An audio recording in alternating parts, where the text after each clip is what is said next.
Chapter 67. Beast Crystals. Stood on top of the platform, Quinn had a clear view of the giant rat-like creatures coming towards him. He aimed carefully, and then when they were about halfway up the stairs, he activated his skill. Blood Spray. 25 out of 30 HP. His arm jerked back as the skill activated and a strong force of blood left his hand, spreading out. The 5 rats out in front were sent flying back and toppling down the stairs. However, the shot had only hit the ones in front, and the rats behind quickly climbed over their fallen comrades. Quinn decided to head further up the stairs to create more distance between him and the rats, but then he could see there was a huge problem in front of him. Part of the ceiling from the floor above had crumbled and collapsed onto the staircase, blocking his way. There was no longer any space for Quinn to go up. He turned around and the rats were just starting to ascend the second set of stairs. The rats from before were quick to make a recovery and were behind them as well. This time Quinn held out both hands with his palm wide open. Blood Spray. The first spray of blood left his hands and knocked the rats over. Then when the group behind them started to ascend, he cast Blood Spray again with his other hand. 20 out of 30 HP. 15 out of 30 HP. The rats had fallen over and were badly hurt by the attack, but knew they would soon recover. There were several small holes over their body where blood would leak from, but they just weren't deep enough to cause any serious damage. He made sure to keep his distance away from them and stayed on top of the stairs. Although Blood Spray was good at hitting multiple targets, it wasn't as strong as Blood Swipe. Only the force of knocking them back was powerful. If Quinn was to get close, he was afraid that the rats might recover and surround him, so there was only one thing he could do. He started swinging his hands out rapidly, aiming carefully at each rat.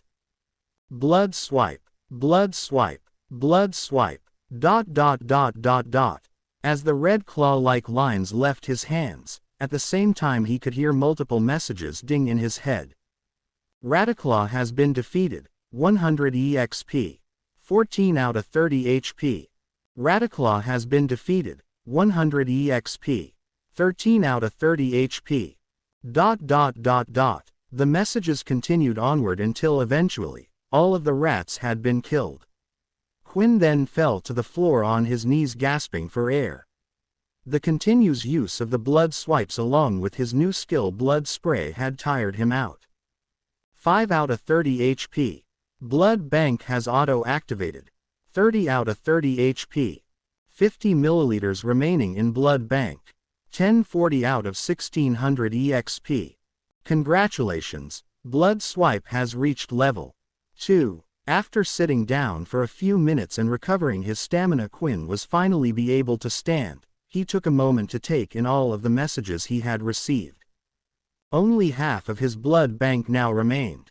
As long as he didn't get injured, he only needed to consume 10 milliliters of blood every 2 days.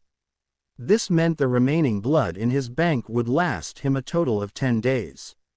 He didn't know how long he would be on this planet, but he needed to be careful about using his skills.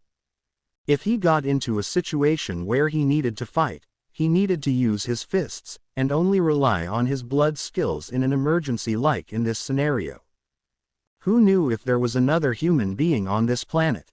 There were only 2 good things that had come out of the whole situation: the fact that his blood swipe skill had leveled up. There was no change in the description on how it worked, but assuming it had now leveled up, he hoped it was now stronger. If the system was like a game, then it meant the more he used the skill, the quicker it would level up. The only thing Quinn was unsure about was whether or not using the blood swipe in the game had helped it level up quicker. There was no way for him to tell, as there was no experience bar for his skills. The second good thing that had come out of this was the EXP he had gained. To gain the same amount of experience points as he had just gained at this moment, he would have had to play the game for days. Quinn then walked up to the dead beasts on the floor. Before, when he had killed the first Rataclaw, he didn't have time to extract the beast crystal from its body, but inside the building, it seemed like he was safe from other creatures. Using the tip of his gauntlets, he tore open the beasts, he searched around inside the chest looking for a glowing crystal. Usually, someone doing this for the first time, it would affect them. Maybe they would have even thrown up a few times searching around inside the organs of the beast. But for some reason, Quinn felt like he was unaffected and it didn't bother him at all. He couldn't help but think ever since he had become a halfling his view on what was normal and what wasn't was changing. After searching around for a while, Quinn finally found it. It was a small round crystal ball with tiny little bumps all over, and around the same size as an adult's fist. Basic tier beast crystal obtained. Would you like to store it in your inventory? Then another message had appeared. Inventory. Quinn thought, you mean I had one this whole time? Quinn selected the yes option and suddenly, the crystal in his hand slowly started to vanish away and finally, it had completely disappeared. He then opened up his status screen and now there was a tab for inventory. As he selected the tab he could see the single beast crystal stored inside. I wonder if I can put anything else in there. Quinn then tried using his mind to store his gauntlets into the inventory. If he could store weapons and other things it would be really handy for future trips. He tried and tried but nothing appeared from the system. Whenever he wanted to do something with the system in the past, all he had to do was think about it and it would work, but even taking off the gauntlets and touching them, thinking about the inventory while wearing them, nothing seemed to work. Although he was able to make the crystal he had obtained appear into his hand and back into the inventory at will. Quinn then went to extract the crystals from the remaining 9 rats.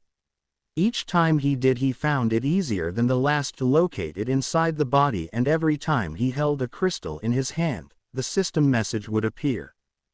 Basic tier beast crystal 10. He had collected all 10 and couldn't help but feel pleased with himself. The beast crystals could be used to turn into beast weapons or beast armor, but looking at the rat-like creature, Quinn had no idea what it could be used for. Every beast crystal, depending what beast it had come from, had a different use and you could try to figure it out from what the beast was like. For example, if a beast crystal was obtained from a large turtle-like creature, then it would most likely a defensive item could be crafted. Maybe it could be turned into a shield or even a good piece of chest armor. But regardless, even if the item created Quinn had no use for, the least he could do was sell the basic tier beast crystals. Each crystal sold would sell for a total of 10 credits, which meant he could either use the money to purchase beast gear himself or he could use it to spend more time in the game. After tinkering around in his system and his stamina fully recovered, Quinn decided to try to climb up to the roof of the building. Even though the building he was in was safe, he was on a strict time scale and needed to find the portal back fast. He walked around and looked for any cracks and gaps he could see in the stairs. Eventually, after making a few detours, he had reached the top of the building. The building was about 3 stories high and wasn't the biggest, but at least he now had a better view of where he was. As he looked around, all he could see were buildings that resembled human structures. That's when he spotted something. One of the buildings without a doubt had the same crest as the school he attended. So this really is a human shelter, but then why is it all ruined and destroyed?